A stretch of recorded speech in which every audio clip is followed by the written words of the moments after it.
Hi, I am Maylene N. Parocha, a Doctor of Sustainability student, and I would like to share my reflection on the presentation delivered by Sir Ben Mooney about the climate change.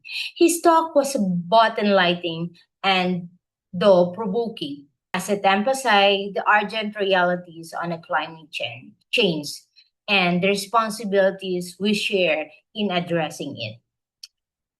Yes, I agree with Sir Ruben.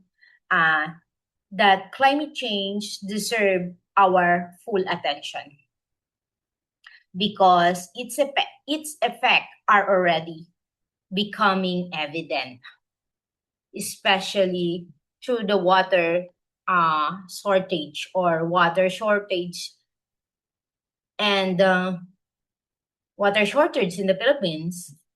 And if we do not act now, maybe uh, 20 to 40 years from now could bring severe water scarcity, leaving the dams with insufficient water and causing many households to experience limited access to clean water from their own faucet.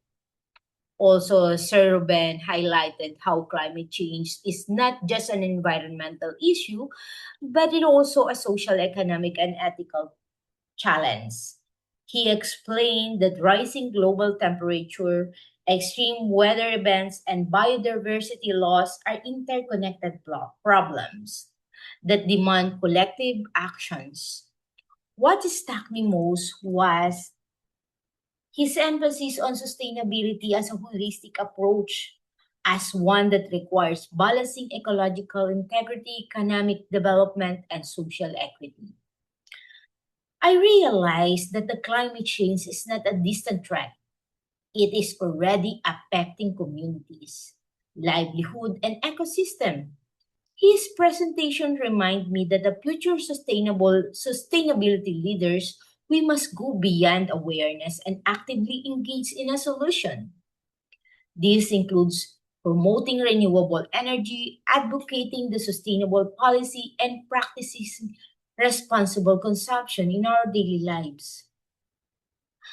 Another important point he raised was the role of education and advocacy. Climate consumption must be clear, inclusive, and empowering so that the individuals and communities can take meaningful action. His word inspired me to reflect my own role as a student, serve government service, and researcher.